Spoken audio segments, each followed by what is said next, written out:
Alhamdulillahirabbil alamin. Pagi ini sangat menarik tentang tawasul. Ini tawasul itu saya teringat ketika proses haji. Proses haji itu banyak yang bertawasul untuk meminum air zam-zam itu diniatkan untuk berbagai macam hajat.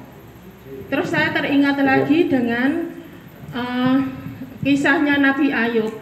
Itu juga tertera di dalam Al-Quran. Kalau tidak keliru itu surat Shad ya, surat Shad ayat 42, 43. Kalau nggak salah itu ayatnya itu tentang Nabi Ayub yang sakitnya hilang, disuruh Allah untuk menginjakkan kakinya 3 kali, terus akhirnya keluar air, memancar air yang menyejukkan itu, terus diminum, semua penyakit hilang. Nah, gimana dengan tawasul yang seperti itu? Terima kasih. Wassalamualaikum warahmatullahi wabarakatuh. Waalaikumsalam warahmatullahi wabarakatuh. Bapak Mustafa yang kami hormati, adakah perbedaan antara tawasul dengan mengharap berkah? Dalam istilah yang kita populer adalah ngalap berkah. Nah, disitulah adanya sebelum berdoa itu beramal. Apakah itu beramal berziarah atau beramal umroh? Di sana ada proses mengharap. Apakah itu juga termasuk tawasul? Disyariatkan tidak. Sebagaimana doanya jamaah sepulang haji 40 hari dari Mekah itu masih istilahnya masih makbul. Ya, tawasul itu tawasul kepada jamaah yang pulang haji itu tawasul amal atau tawasul apa? Terima kasih. Wassalamualaikum warahmatullahi wabarakatuh. Saya pernah dialog dengan 2 orang.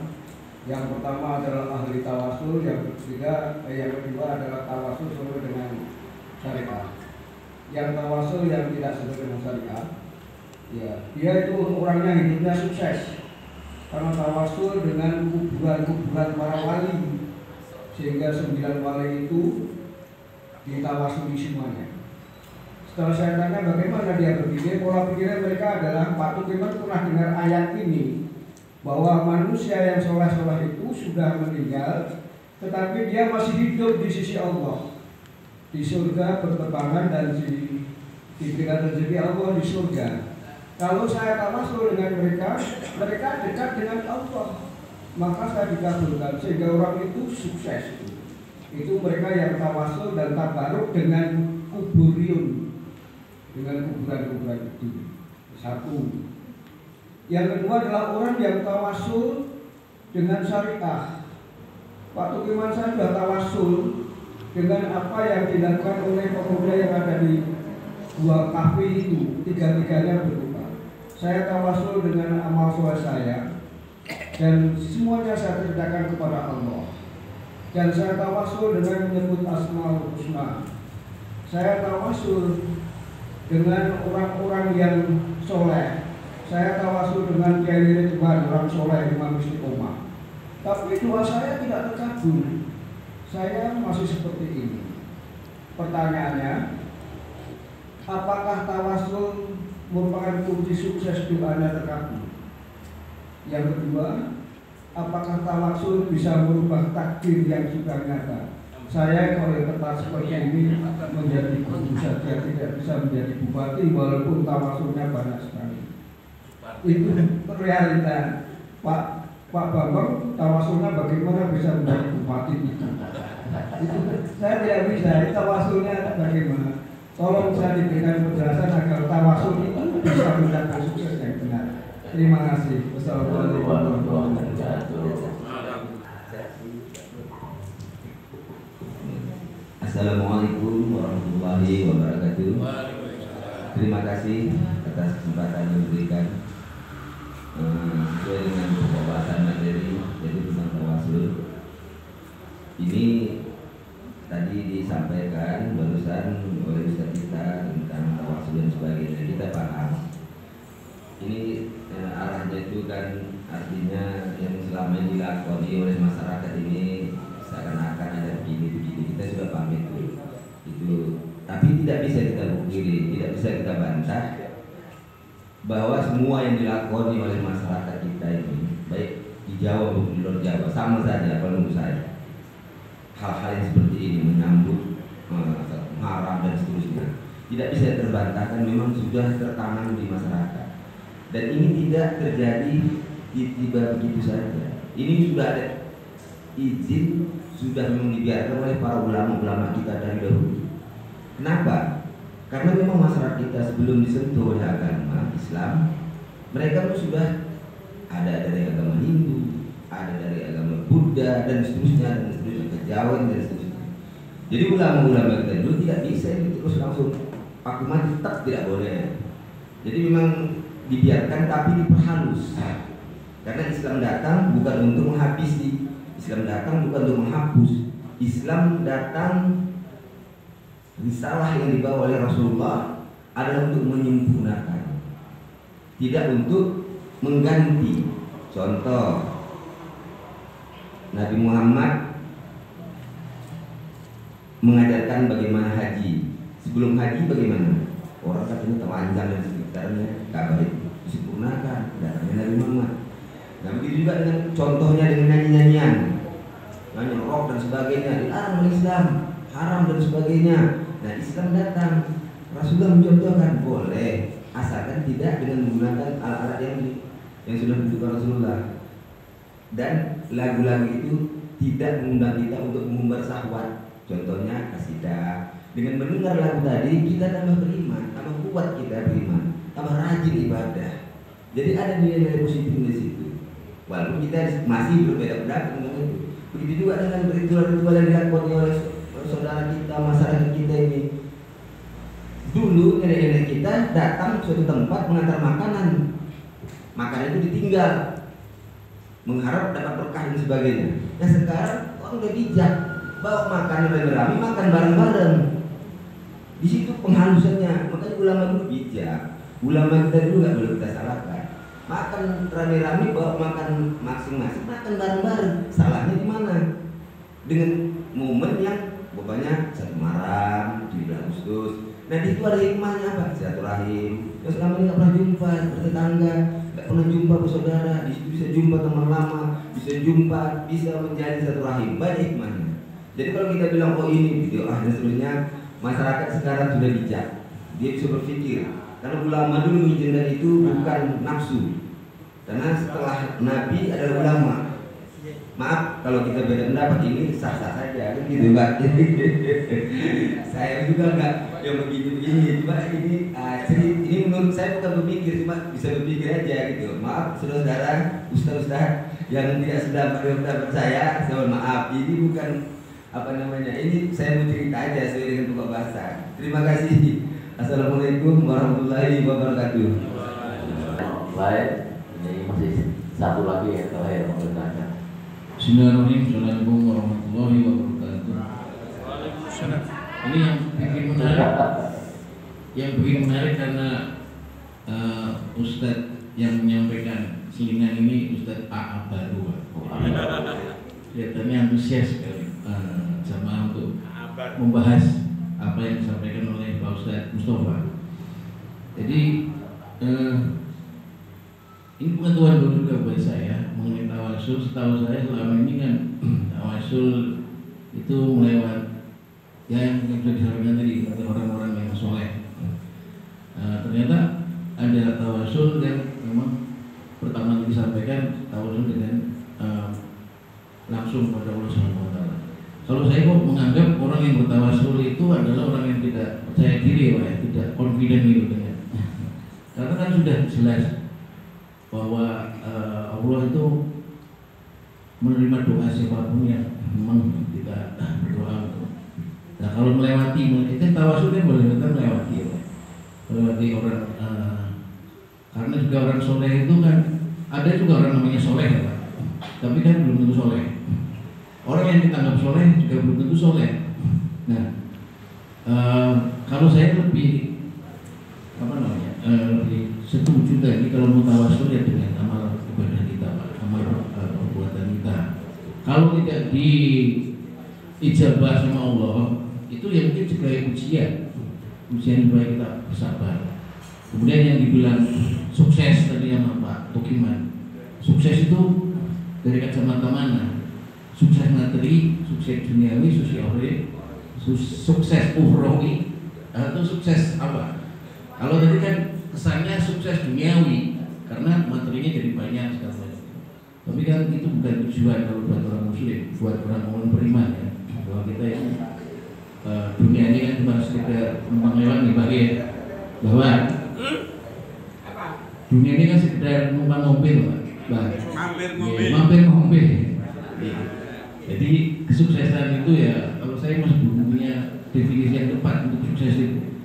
Kalau secara akidah sih sebaiknya kalau kita sudah masuk surga tanpa hisab, nah insya Allah itulah kesuksesan untuk orang beriman.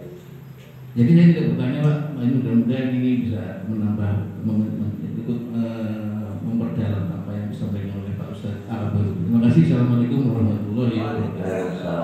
Pak Bambang jadi bupati saya tidak mudeng resepnya nanti. Yang pertama tentang air zam-zam. Air zam-zam itu ada hadis dari Ibnu Umar, Jabir bin Abdullah radhiyallahu anha, bahwa Nabi SAW bersabda, zam-zam lima syaribalah, zam-zam menurut apa yang diinginkan oleh peminumnya. Jadi kalau ada sesuatu permasalahan sesuatu, ada hadisnya berarti benar, dan hadisnya benar, hadisnya sahih. Jadi selain dari tawasul ini, apabila ada hadis lain tentang air zam-zam, zam-zam adalah sesuai dengan niat mulia, berarti bisa bertawasul dengan air zam-zam asal hadisnya sahih. Kan banyak sekali hadis dhaif, seperti Pak Slamet tadi tanya apa namanya ziarah. Bapak pernah dengar enggak kalau ziarah, kalau komplit 9 wali itu sama dengan 1 kali ibadah haji? Hadis sangat dhaif sekali. Hadis riwayat Agen Bus, Pak, bener Pak ya? Hadis riwayat Agen Bus dan kiai-kiai yang mensupportnya. Jadi kalau kita ziarah 9 wali itu bahannya sama sahabat haji, wah saya juga mau, Pak, ya, tiap tahun kita ziarah wali. Di Al-Quran katanya panjenengan semua sudah ada di situ. Dan ada la mana buduhum illa riqarbuna illallahi zulfa. Kalau panjenengan bertanya kepada orang-orang yang ziarah ke makam wali, mereka juga bilang mana buduhum, kami tidak menyembah mereka, illa riqarbuna illallahi zulfa. Kami hanya mereka hanya menjadi perantara agar mendekatkan kami kepada Allah sedekat-dekatnya. Padahal kita Allah itu Sami'an qoriba, maha mendengar dan maha dekat. Ya betul Abang ya, maha dekat. Jadi tidak perlu lewat wali-wali. Memang budaya sudah seperti itu ya Pak, budayanya ziarah wali. Dan apabila sampai bilang walaupun wali itu sudah meninggal, tapi masyarakat di sekitarnya dibeli rezeki oleh wali itu, entah banyak berziarah, makanannya laku, jualan kelontong dan macam-macam. Di ayat Az-Zumar ayat 3, ketahuilah hanya untuk Allah agama yang bersih dari syirik. Orang-orang yang mengambil pelindung selain daripadaku berkata, kami tidak menyembah mereka kecuali berharap mereka mendekatkan kami kepada Allah dengan sedekat-dekatnya. Sesungguhnya Allah memberi putusan di antara mereka tentang apa yang mereka perselisihkan. Sesungguhnya Allah tidak memberi petunjuk pada pendusta, lagi sangat ingkar.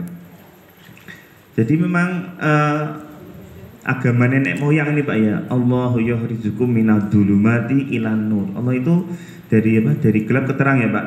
Membawa syariat Rasulullah itu dari gelap ke terang. Walladzina kafaru awliya'uhumud taghutu yukhrijunahum minan nuri ila dhulumat. Dan orang-orang kafir itu membawa kita dari cahaya ke dalam kesesatan. Syariat Allah ini sudah benar, tinggal kitanya yang bisa apa tidak mendefinisikan dari hadis-hadis yang ada. Di surat Al-Haqqah saya bacakan, bismillahirrahmanirrahim. walau taqawwala alaina ba'dul aqawil, dan sekiranya Muhammad mengada-adakan sebagian perkara atas nama kami. Ini Nabi Muhammad ya diancam oleh Allah. Walau taqawwala alaina ba'dul aqawil, dan sekiranya Nabi Muhammad mengada-adakan sebagian perkataan atas nama kami. Ayat selanjutnya yaitu la akhadna minhu bil yamin, pasti kami pegang dia pada tangan kanannya.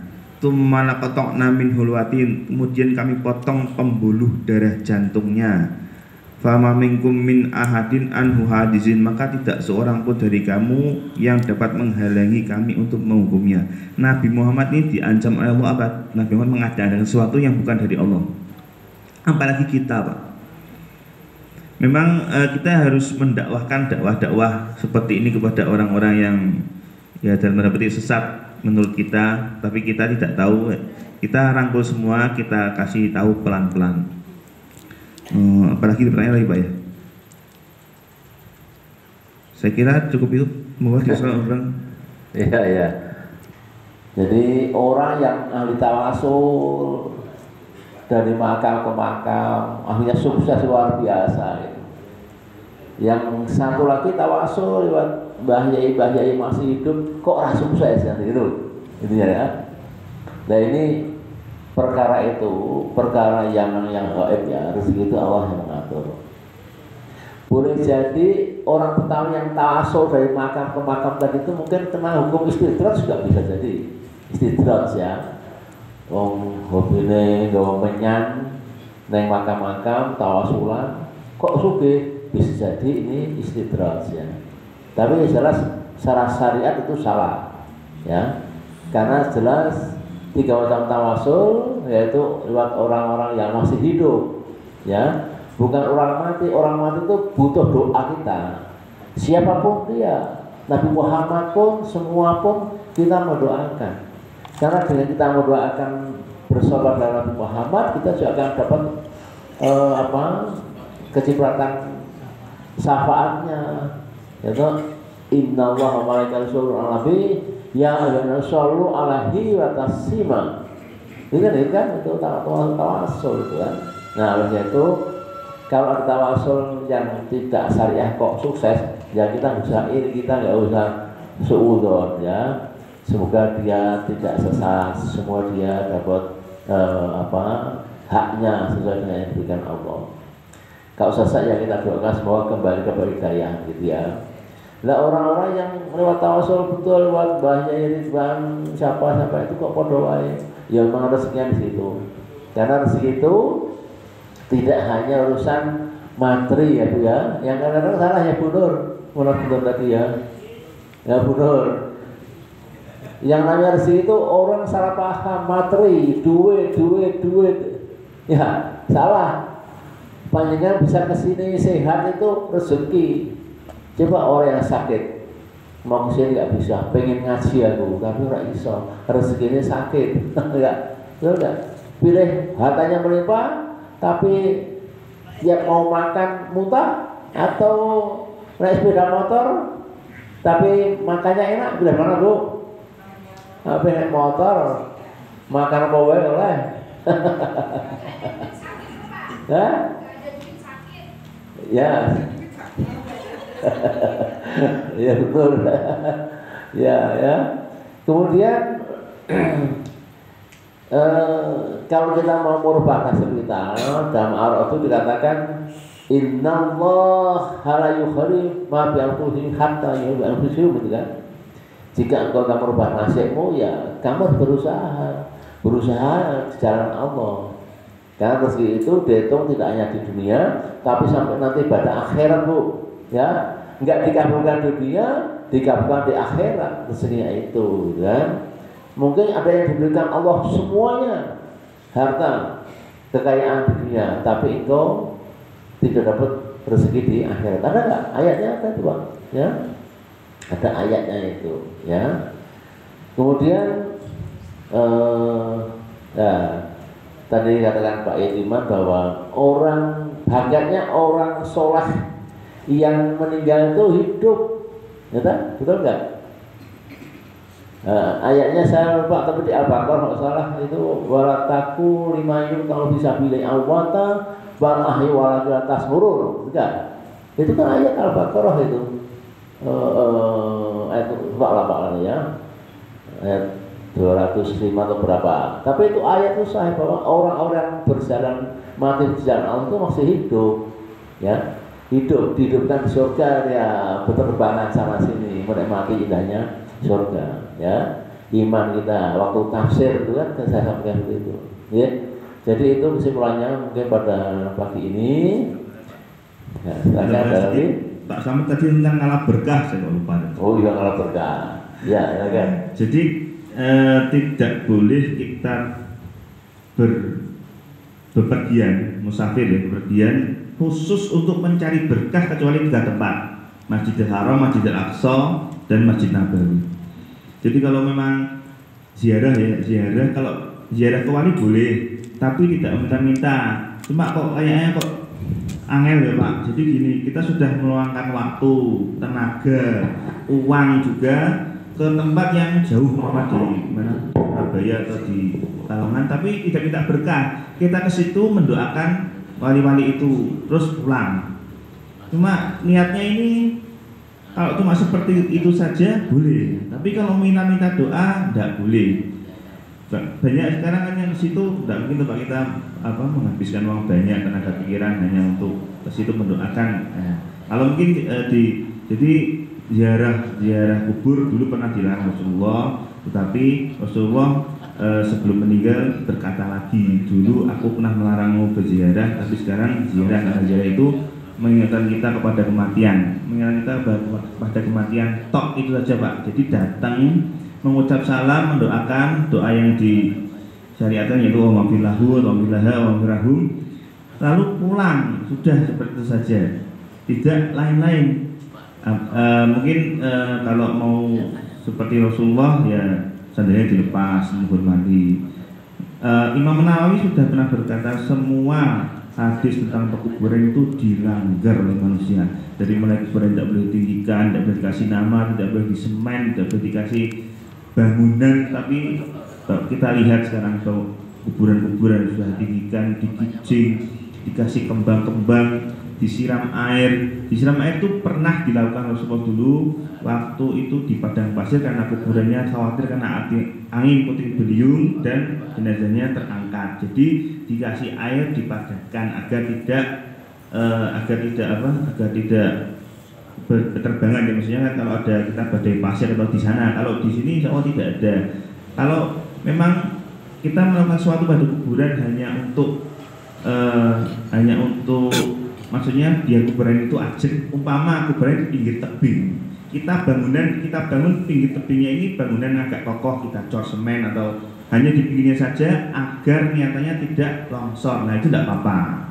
Tapi kalau dikhususkan ya biar apa itu tidak boleh. Jadi kalau ada sesuatu yang mensupport kuburan itu agar bisa ajek gitu, jadi biar tidak longsor. Kalau longsor ya dibenerin seperti itu Pak. Nah kalau longsor berkali-kali akhirnya tebingnya dicor, lah itu boleh.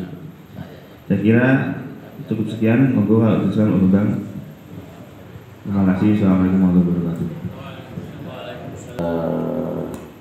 Berziarah berduyun-duyun banyak bis ya, gitu ya Pak Arya. Ya itu gimana? Itu tetap masuk yang tidak boleh secara syariat. Tadi ditanya Ustaz Mustafa bahwa kalau kita bertawasul ya pada Allah, pada orang hidup yang soleh soleha, amal kita masing-masing ya, awal perbuatan kita masing-masing. Kalau amal kita baik cepat dikabulkan, tapi kalau amal kita buruk ya bersihkan dulu lewat tobat dulu ya.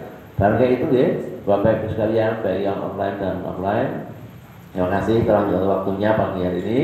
Dan sekali lagi pekan depan Sabtu libur karena ada acara tawasulan 17 Agustus ya, hari kemerdekaan Cilacatan ya, Bar dan semuanya. Kita baru minggu berikutnya baru kita ada acara lagi kembali ke tafsir Al-Quran yang sudah kita tinggal selama 2 pekan. Demikian, kurang lebih mohon maaf dan kami berikan pada pembawa acara untuk diselesaikan. Saya terima kasih. Kalau ada kata-kata yang kurang pas dan saya akhiri. Assalamualaikum warahmatullahi wabarakatuh.